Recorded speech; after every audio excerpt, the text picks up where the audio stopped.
তো আমরা পৌঁছে গেছি রামানন্দ গোস্বামী গোসাই বাবার মন্দিরে। তো পৌঁছেই প্রথমে ফল মিষ্টি এগুলো তো কিনতেই হবে। তো আমরা সবাই দোকানে দাঁড়িয়ে আছি, এখন ওইসবই কেনা হচ্ছে।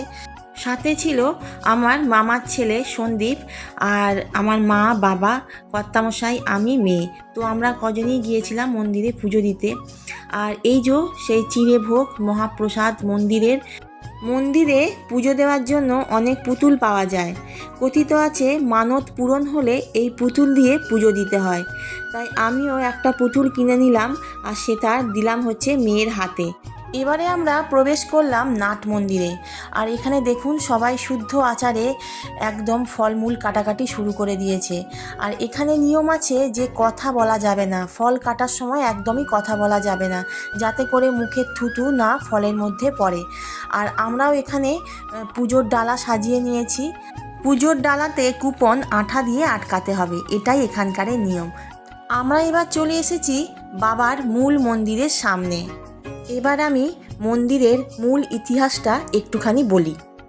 1533 খ্রিস্টাব্দে সমকালীন শ্রী চৈতন্য মহাপ্রভু যখন সন্ন্যাস গ্রহণের পরে নবদ্বীপের থেকে যাত্রা করেছিলেন নীলাচলের উদ্দেশ্যে, ওনার এই যাত্রার সঙ্গী ছিলেন ওনার অনেক শিষ্য, যাদের মধ্যে এক প্রবীণ শিষ্য শ্রী রামানন্দ গোস্বামী ছিলেন। এই যাত্রাপথে যখন ওনারা হীরাপুর গ্রাম সংলগ্নে এসে পৌঁছায়, তখন বয়সের ভারে শ্রী রামানন্দ গোস্বামী অসুস্থ হয়ে পড়েন।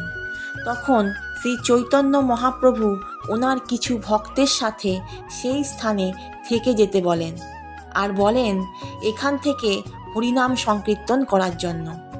যাবার সময় শ্রী চৈতন্য মহাপ্রভু কথা দিয়েছিলেন ফিরে এসে ওনাকে নবদ্বীপে নিয়ে যাবেন।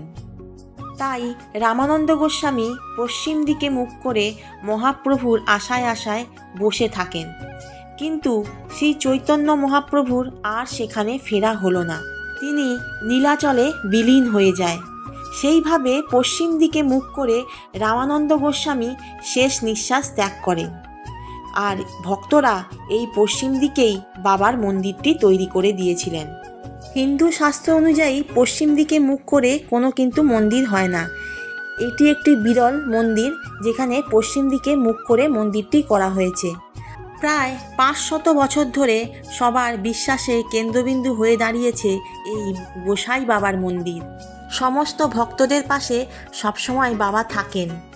আমাদের পুজো দেওয়া হয়ে গেছে, আর আমরা অপেক্ষা করছি যে কখন আমাদের ডাক আসবে। এখানে পুজো দেওয়ার পর এক এক করে নাম ডাকা হয়, তারপর সেই পুজোর ডালা ভক্তদের দেওয়া হয়। এখানে একটি নিয়ম আছে, খুবই সুন্দর। তো ভিডিওটি কেমন লাগলো অবশ্যই কমেন্টে জানিও, আর ভালো লাগলে ফলো করে দিও।